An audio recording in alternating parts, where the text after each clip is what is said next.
Hello, all you coin aficionados out there, and welcome to the DC Coin World International Coin Channel. Today we have for you a 1965 US quarter. Now, we just did a video on some 1964 quarters, and they were all worth about $3.50 or somewhere in that range minimum, no matter how badly they were used or worn. And that is, of course, because they had silver in them. And so when after we made those, I said, well, geez, there aren't a whole lot of videos on the 1965 quarter, so why don't we do one of those? Because that's the transitional year. And it turns out that there is at least one very valuable 1965 quarter, which a collector or dealer found, which was struck out of silver. But that's the only one we know of so far. And in 2014, that particular coin sold for about $7,000. Not sure if it was a test coin using the same old silver planchet or whether it was some other, hard to tell what other kind of mistake they could have made on it. So probably was just a test coin that they used a silver planchet on, but how it got to be a 1965, hard telling, but there is one out there. Can you tell if it's a 1965? Well, silver, yeah, very easily. One of the first things you can do is just weigh it.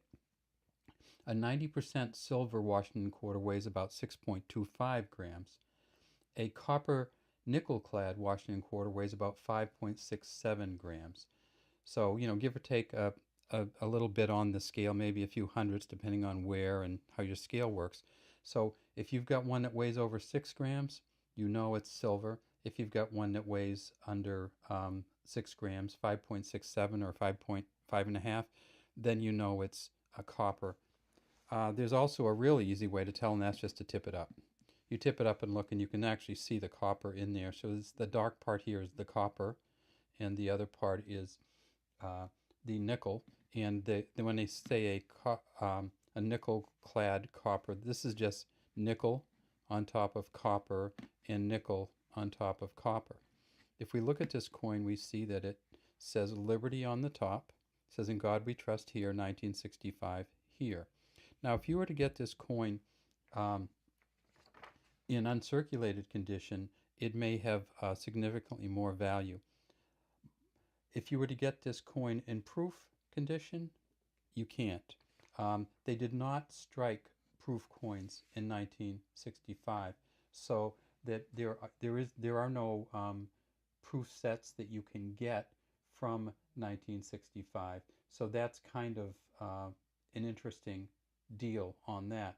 So if you're looking for proof sets, you can find them in every year almost except 1965. And so sometimes collectors look for those, but you're not going to find one. What you may find, however, is a special mint set. And those are still out there, but they're all in packaging.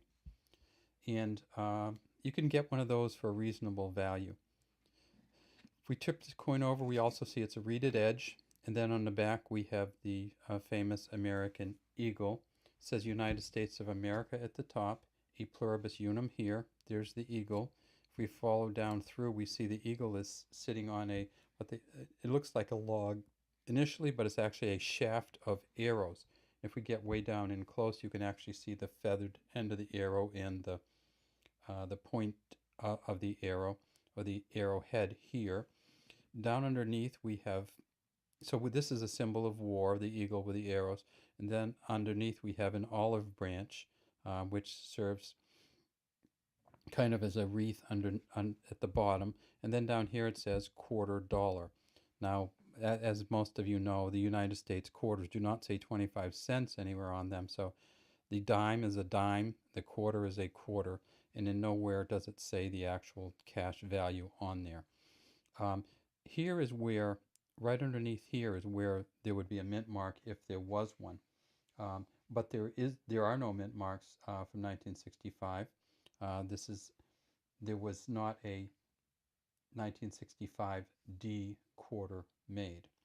So this coin was made exclusively at Philadelphia. They made almost 2 billion of them. They made 1.819 or 1.82 billion of these coins. So there's a plenty of them out there. And the reason they did that was because they were trying to take the silver out of circulation. And in order to do that, they had to have replacements for the coins. And another reason they made so many was because there was a serious coin shortage in the early 1960s, and that kind of induced them to move from silver, which cost much more, to this nickel-clad copper. The engraver on the front of this is John Flanagan, and the engraver on the back of this is John Flanagan.